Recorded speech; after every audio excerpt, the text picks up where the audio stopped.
You got the raise. You hit the number you always dreamed about. So why does it still feel like it's not enough? This isn't just a money problem. It's a psychology problem. And countless people don't even realize it's happening to them. Psychologists often refer to this tendency as hedonic adaptation. In this video, we'll call the repeating cycle it creates the adaptation loop. Picture a college student surviving on ramen noodles.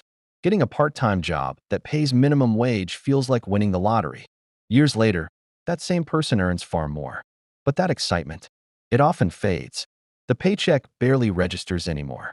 This isn't ingratitude. The brain is remarkably good at adapting to changes in circumstances, and once it adapts, that income stops feeling special. Here's where it gets tricky. Once the brain adapts, it doesn't just sit still. It often starts asking for more. This is the adaptation loop. Earn more, feel good briefly, adjust to the new normal, then feel the gap again, and repeat. Countless people are stuck in this loop right now, chasing a finish line that quietly moves every time they get close. And here's the surprising part. This pattern can affect people across very different income levels, not just one group. Research has looked closely at lottery winners. Studies have found the emotional boost from a big win can fade over time as people adapt to their new circumstances. The house gets bigger, the car gets nicer, but for many, the feeling inside settles back to where it started. So if more money doesn't reliably fix the feeling, what does? To answer that, we need to understand what's actually driving the gap. Reason 1, reference point shifting. People often judge their financial situation not only by their needs, but by what they see around them. The same salary can feel comfortable in one environment and inadequate in another. A modest income feels great next to a struggling roommate, and small next to a wealthy coworker. The number on the paycheck never changed. Only the comparison did. And comparison is a game where the finish line keeps moving. Reason 2, lifestyle creep. You don't suddenly decide to become financially irresponsible. You simply upgrade one thing at a time. Nicer apartment, a newer car, more subscriptions, more expensive weekends. Eventually, your old income no longer supports your new normal. As income grows, the line between I want this and I need this can quietly disappear. Reason 3, the missing finish line. Many people never clearly define what enough actually looks like, so the target simply never arrives. Ask most people how much money would finally make them feel secure.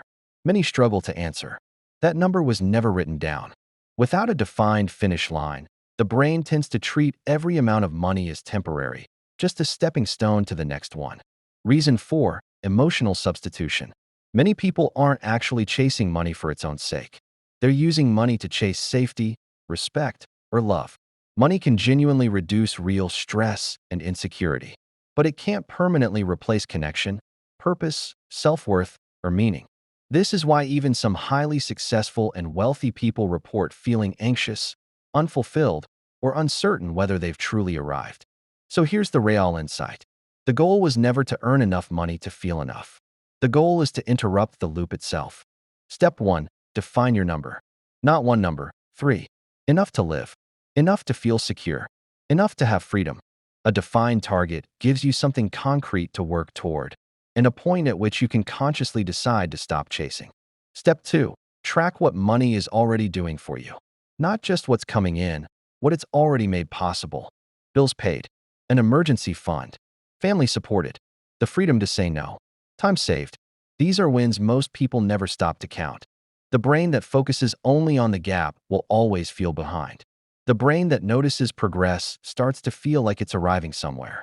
Step 3, mute the comparison sources. And this goes beyond social media. Instagram, YouTube, TikTok, friends, coworkers, neighbors, luxury content. All of it feeds the loop. Comparison isn't information. It's noise. And much of financial anxiety is really just noise dressed up as a number. Step 4, separate needs from identity. A car can be transportation, but when it becomes proof of your worth, every upgrade starts feeling like a requirement. The moment money stops representing identity, it stops needing to constantly prove something. And that's when the chasing finally slows down. None of this means stop earning, stop growing, or stop building wealth. It means build wealth without expecting it to fix a feeling it was never designed to fix. Because here's the paradox worth sitting with. Feeling like you have enough isn't necessarily determined by having the most money. The people who feel secure aren't always the people with the highest income. Often, they're the ones who stopped outsourcing their peace to a number that was always designed to keep moving. That doesn't happen by accident. It happens by choice, the choice to define enough and actually believe it once you get there. Peace doesn't mean ignoring financial problems. It means refusing to let the next number become the only thing standing between you and a meaningful life.